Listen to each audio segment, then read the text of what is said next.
안녕하세요. 춘천 한마음교회 서은광입니다. 저는 인생은 혼자 사는 것이라고 생각했어요. 그래서 사람들과 깊은 관계를 맺지 못하고 늘 형식적이었습니다. 그러다 보니 관계 때문에 힘들어하며 눌리고 포로된 삶을 살았는데요. 부활하신 예수님을 만나 인간관계 때문에 힘들었던 모든 문제를 해결받고 이제는 혼자가 아닌 교회 공동체와 함께하며 기쁘고 자유한 삶을 살게 되었습니다. 이 시간 어둠 속에 방황하던 저를 빛 가운데로 인도해 주신 주님의 은혜를 나누고자 합니다. 제 별명은 삐돌이였어요. 얼마나 잘 삐졌으면 반짝반짝한 은광이라는 이름을 두고 삐돌이라고 부르셨을까요? 어릴 때 누나랑 버스를 타러 갔는데 표를 판 아저씨가 누나와 제 얼굴을 번갈아 보시더니 빙그레 웃으시더라고요. 저는 아무 이유 없이 웃는 아저씨 때문에 기분이 나빴습니다. 그래서 속으로 이 아저씨는 뭐야 하는데 동생이 잘 삐지겠네 하시는 거예요. 누나는 아주 대놓고 웃으며 그걸 어떻게 하셨냐고 물어봤는데요. 아저씨는 여전히 웃는 얼굴로 제가 딱 그렇게 생겼다고 하시더라고요. 저는 참 고집이 세고 마음대로 되지 않으면 가족들도 못 말리는 삐돌이였어요. 한번 마음이 틀어지면 방문을 걸어 잠그는 건 기본, 물건을 집어 던지기도 하고 화풀이로 연필, 지우개, 볼펜도 참 많이 부러뜨렸습니다. 학창시절 친구들은 별로 말이 없는 저를 보며 너는 뭔 생각을 하는지 도무지 모르겠다 할 때가 많았고요. 또 반 전체를 왕따시킨다는 소리도 많이 들었습니다. 그냥 누군가와 엮이는 게 부담스러웠고 어차피 이야기해도 못 알아듣는다는 생각 때문에 저는 쉽게 마음을 꺼내놓지 않았습니다. 그래서 누가 제게 과하게 친한 척을 하거나 감정의 한계선을 넘어오면 마음에 큰 부담을 느꼈습니다. 저희 집은 시골이었는데요. 고등학생 때 같은 동네에 사시던 분이 담임 선생님이 되셔서 많은 관심을 가져주셨어요. 하루는 청소 시간이었는데 선생님께서 친근히 말을 걸어주셨습니다. 그런데 이게 너무 싫은 거예요. 그래서 아주 대놓고 정색을 하며 저한테 왜 이러세요? 라고 했는데요. 아차 싶었지만 정신을 차리고 나니 선생님께서는 이미 그 자리에 계시지 않았습니다. 친구들은 선생님한테 대들었다며 진짜 넌 대단한 놈이라고 했지만 저는 학기가 끝날 동안 선생님과 단 한마디도 나눌 수가 없었습니다. 저는 제 마음을 이해해주지 못하는 사람들이 너무 못마땅했어요. 내가 굳이 말을 해야 하나? 그냥 다 알아서 해주면 안 되나라는 생각 때문이었는데요. 크리스마스 행사로 중고등부가 다 같이 연극을 하게 되었을 때예요. 그때 저는 엑스트라가 너무 하고 싶었습니다. 그런데 저보고 요셉을 하라고 하시더라고요. 엑스트라 못하는 것도 싫은데 마리아인 여학생을 보니 더 하기가 싫어지더라고요.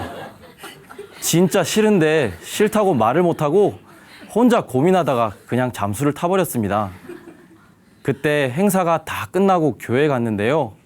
친구들은 제가 왜 그랬는지 아무도 그 이유를 알지 못했어요. 대학 시절에는 한 친구가 저를 측은히 바라보면서 이렇게 묻더라고요. 은광아, 너 베프 있어? 저는 대수롭지 않게 아니라고 답했어요. 친구면 친구지 뭘 굳이 베스트 프렌드까지 필요 있냐고 했습니다. 저는 아무리 생각해도 베프와 프렌드의 차이를 이해할 수가 없었는데요. 그래서 그 흔한 베스트 프렌드가 제겐 한 명도 없었습니다. 또 어떤 친구는 얘기를 하다가 벽을 보고 이야기하는 것 같다며 한숨을 쉬기도 했는데요. 내가 지금 이 얘기를 너한테 왜 하고 있냐는 표정이었습니다. 저도 참 어이가 없었습니다. 지가 먼저 얘기를 꺼낼 땐 언제고 지금 와서 무슨 소리를 하는 건지 도저히 이해할 수가 없었어요. 대학생이 되면서 신앙생활에 열심을 내게 되었는데요. 제가 일일이 다 말하지 않아도 하나님께서는 이미 내 마음을 다 알고 계신다는 사실 때문이었습니다. 날 이해해 줄 수 있는 유일한 대상은 하나님밖에 없다고 생각했어요. 그래서 하나님이 어떤 분이신지 더 많이 알고 싶었고 하나님께서 원하시는 삶을 살아야지 다짐도 참 많이 했습니다. 그런 가운데 한 수련회에서 하나님께서 나를 사랑하신다는 사실을 깊이 체험하게 되었는데요. 그래서 저의 젊음 중 일정 기간을 하나님께 드리기로 하고 선교지에 가게 되었습니다. 낯선 곳에서의 생활은 흥미진진하고 기대로 가득했어요. 하지만 좋았던 시간도 잠시 함께 선교를 떠났던 동료들과 관계의 어려움에 부딪히기 시작했습니다. 더 잘 대해주고 이해하려고 노력도 해보았지만 항상 오해로 감정이 상하고 그것이 갈수록 더 심해지는데 너무 힘이 들었어요.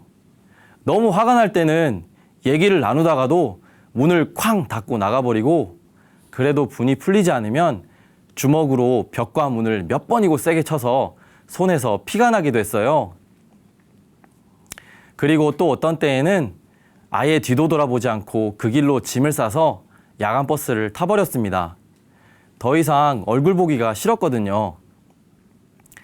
그렇게 선교지에서 한국으로 돌아왔지만 마음은 계속 복잡했습니다. 내가 경험했던 건 하나님의 사랑인데 나는 왜 사람들과 다투다만 왔을까? 생각하면 할수록 낙심이 되었어요. 그리고 마음이 좀처럼 회복되질 않았습니다. 앞으로 무엇을 어떻게 해야 할지 갈피를 잡을 수가 없었어요. 그렇게 방황하고 있던 차 다시 마음을 잡고 하나님이 원하시는 삶에 대해 배우고 훈련을 받아보자는 마음으로 한 후배가 소개해준 신앙 동아리에 발을 들여놓게 되었는데요. 차츰 열심을 내며 동아리 일도 맡게 되었지만 졸업을 앞두고 감정이 상하는 일이 생기면서 잘 지내던 친구들과의 관계가 악화되는 일이 또다시 반복되었습니다. 다시 마음을 잡아보려고 해도 이 일을 생각할 때마다 낙심이 되고 좌절이 되었어요. 이렇게 제 믿음은 대학을 졸업한과 동시에 끝이 난 것 같았습니다. 이후 취업을 하게 되었는데요. 자연히 신앙도 아무런 쓸모없는 것이 되어버리더라고요. 언제 내가 신앙생활을 했었는지도 모르게 술 마시고 담배 피우고 아무런 감각 없이 세상락을 즐기며 살았습니다. 그러나 시간이 갈수록 허무하고 어딘지 채워지지 않는 마음은 어떻게 할 수가 없었어요. 언제까지 이렇게 살 수 있을까? 이렇게 살다가 죽는 건가? 하는 생각이 드니 고민할 수밖에 없었습니다. 겉으로는 자유로운 삶을 사는 듯 했지만 마음은 여전히 자유하지 못했습니다. 시간이 해결해 줄 수 있는 것이 아니었어요. 답이 있다면 하나님 앞에서 찾아야 할 텐데 나도 어떻게든 이 고민과 방황을 끝내고 싶다는 마음이 간절해졌습니다. 그래서 답을 찾기 위해 직장을 관두고 여행을 시작하게 되었습니다. 그렇게 잃어버린 신앙을 찾아보겠다고 여행을 떠나 이곳저곳을 떠돌아다녔어요. 몇 개월이 지나 캐나다 토론토에 도착하게 되었는데요. 잠시 머물 숙소를 찾다가 가격이 싸고 조건이 괜찮은 곳을 발견하게 되었습니다. 그곳은 캐나다로 이민을 가 있었던 한마음교회 부부가 운영을 하는 곳이었는데요. 유학이나 어학연수를 오는 학생들에게 복음을 전하기 위해 하숙집을 운영하시는 분들이었습니다. 이곳은 일반적인 숙소와는 달리 규칙이 있었어요. 적어도 일주일에 한 번은 새벽 기도와 주중 말씀 교제에 참석해 달라는 것이었는데요. 왜 이렇게까지 열정적으로 복음을 전하는지 많이 궁금했습니다. 복음이 뭐 다를 게 있나?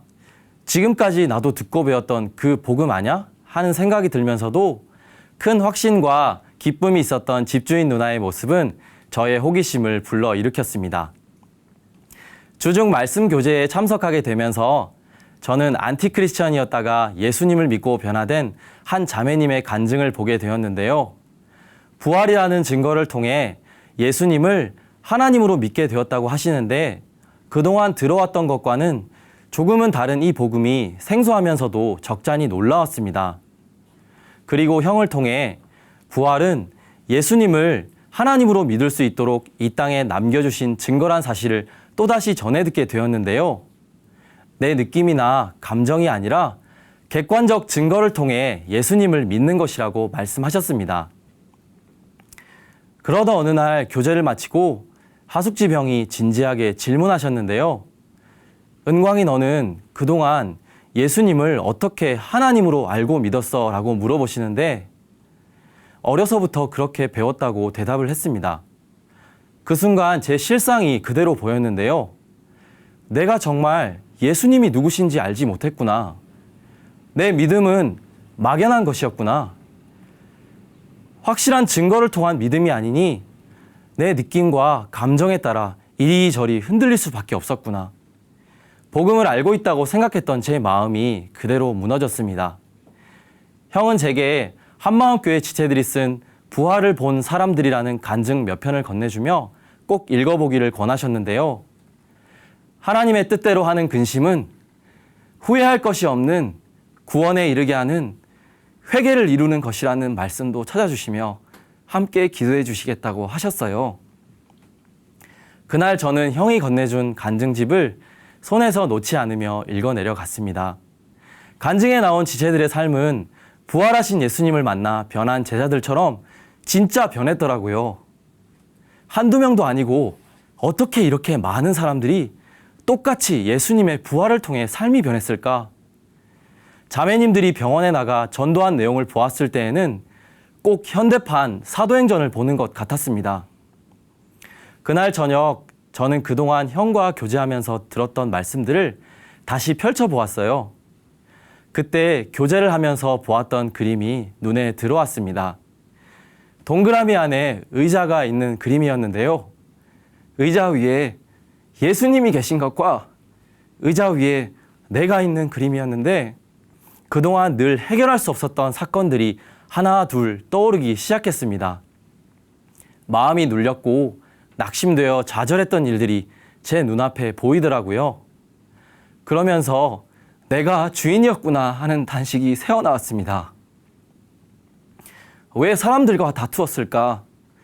왜 그렇게 눌리고 힘들었을까 생각하며 늘 하나님께 되물었고 풀리지 않는 문제의 답을 찾기 위해 애썼는데 내가 주인이었다는 사실이 보이니 아무 말도 할 수 없었고 그대로 엎드릴 수밖에 없었습니다. 내 마음 보좌에 여전히 내가 앉아 있으니 예수님은 그 어디에도 계실 자리가 없는 거예요. 하나님께서 사람이 되어 이 땅에 오셔서 죽으시고 부활하셔서 나의 주인이 되어주셨는데 분명 내 마음 보좌에 앉혀드렸다고 생각했는데 저의 중심이 그대로 드러났습니다. 저는 인간관계로 힘이 든다고 하면서도 늘 제 자신이 타당하다는 생각을 굽히지 않았어요. 상황과 환경이 그랬다는 말로 스스로를 위안했습니다. 하지만 관계 때문에 심하게 눌렸던 것도 예수님을 믿지 않고 내 맘대로 산 삶의 결과일 뿐이었습니다. 복음을 알고 있다고 생각했지만 부활하신 예수님 앞에 서니 저의 중심이 그대로 드러났습니다. 저는 여전히 하나님을 대적하는 자였고 내가 주인인 자였습니다. 내 마음을 열지 않고 사람들과 깊은 관계를 맺지 못해 힘들어하며 눌렸던 이유는 나의 주인이신 예수님을 믿지 않고 내가 주인 되었기 때문이었습니다. 저는 그대로 바닥에 내려와 납작 엎드렸습니다. 하나님 아버지, 제가 예수님을 믿지 않았습니다. 내가 주인 되어 살았습니다. 정말 잘못했습니다. 하나님을 마음으로 무시하며 여전히 내 생각과 내 마음을 고집했던 제가 죄인이었습니다. 저는 하나님의 은혜로 그동안 내가 주인된 삶에서 돌이켜 예수님이 내 마음의 주인이심을 고백하고 내 마음의 보좌를 원래부터 나의 주인이셨던 그분께 내어드렸습니다. 부활하신 예수님을 저의 마음의 주인으로 믿고 나니 놀라운 변화들이 하나씩 펼쳐졌는데요. 그중 가장 기억에 남는 것은 그동안 저를 괴롭혔던 마음의 눌림이 사라져버린 것이었어요. 마음이 심하게 눌려서인지 어깨도 항상 결리고 누군가 짓누르는 것처럼 아팠었는데 예수님을 주인으로 고백하고 나니 몸도 마음도 너무나 가벼웠고 날아갈 것 같았어요. 드디어 심한 눌림에서 자유하게 되었습니다. 예전에 사회생활을 하며 나 이렇게 살다가 죽는 건가? 어떻게 살아야 할까 고민하며 복잡했던 마음들도 그제야 다 정리가 되었어요. 예수님이 저의 주인이시니 저는 염려하지 않는 자가 되었습니다. 그리고 함께 선교를 떠났던 친구들을 다시 만나게 되었는데요. 사실 전에도 친구들과 연락을 주고받으며 몇 번 만났었지만 마음엔 늘 눌림이 있었어요. 그래서 친구들을 만나면 말도 행동도 경직되곤 했습니다. 하지만 회개하고 예수님을 주인으로 고백하고 난 후 다시 친구들을 만났을 때에는 눌리거나 힘이 들지 않고 오히려 기대가 되고 소망이 되었어요. 같이 밥도 먹고 커피도 마시며 즐거운 시간을 보냈는데요. 예수님을 믿지 않았다면 아마 평생 동안 친구들과의 관계를 해결하지 못하고 마음에 짐으로 가지고 있었을 거예요. 지금은 각자 다른 곳에 있지만 마음으로 응원하며 하나님께서 우리 모두를 선하게 인도해 주시길 기도하고 있습니다. 저는 누군가와 삶이 엮이는 것도 싫었고 베스트 프렌드도 모르는 무개념이었는데요. 저도 복음을 통해 사람의 마음을 이해하고 위로할 수 있게 되었습니다. 삶에 지친 한 친구가 휴가 갈 곳을 고민하고 있었는데 저는 흔쾌히 저희 집으로 초대했습니다. 사실은 친구에게 복음을 전해주고 싶었거든요. 그래서 밥을 사주며 예수님의 부활을 전했어요. 친구의 고민을 들어주고 배도 타고 함께 유적지도 둘러보며 즐거운 시간을 보냈습니다. 휴가를 마치고 다시 집으로 돌아가면서 친구가 하는 말이 정말 이번 휴가는 너무 좋았다고 덕분에 다시 재충전할 수 있었다고 말해주는데 기쁘고 감사했습니다. 아, 이제야 내가 사람과 마음을 같이 하는 사람이 되었구나. 마음을 같이 하는 친구가 베스트 프렌드구나 라는 생각에 하나님께 감사했습니다. 그리고 이 자리를 빌려 한 사람에게 꼭 사과하고 싶은데요. 마리아, 그때 도망간 거 정말 미안합니다. 지금 여러분들이 보시면 아시겠지만 이런 제가 로맨스를 알았겠습니까? 복음의 능력인 공동체 덕분에 장가를 가게 되는 놀라운 일이 벌어졌는데요. 누가 내 마음을 알아줄까 하며 누구에게도 말하지 않던 제가 프로포즈를 하고 싶다고 교회 지체들에게 제 마음을 그대로 나누었습니다. 그러자 제가 프로포즈할 수 있도록 교회 지체들은 꽃을 준비해주고 촛불로 길을 만들어주며 영상 편지를 찍어주고는 숨죽이며 저와 함께 프로포즈를 해주었는데요. 자매는 기쁨으로 결혼을 승낙해 주었습니다. 모든 것을 혼자 하던 제가 공동체와 함께하는 자가 되어 복음의 능력을 누리게 되었습니다. 가정을 이루게 된 것도 정말 기적입니다. 저는 세상에 나를 이해해주는 사람은 없을 거라 생각하며 늘 혼자가 편했던 사람이었어요. 사람들과 깊은 관계를 맺지 못하고 관계로 힘들어하며 눌리고 포로된 삶을 살았지만 부활하신 예수님을 마음의 주인으로 모시고 이제는 그 어느 때보다 기쁘고 자유한 삶을 살고 있습니다. 부활의 주님을 만나 기쁘고 신바람 나게 달려갔던 믿음의 선배들처럼 저도 그 길을 동일하게 가고 있다는 사실이 제 가슴을 뛰게 합니다. 영원한 것을 위해 사는 삶 말이에요. 관계에 매여 낙심과 절망으로 살던 저를 주님의 사랑으로 자유하게 해주신 하나님께 모든 영광 올려드립니다. 감사합니다.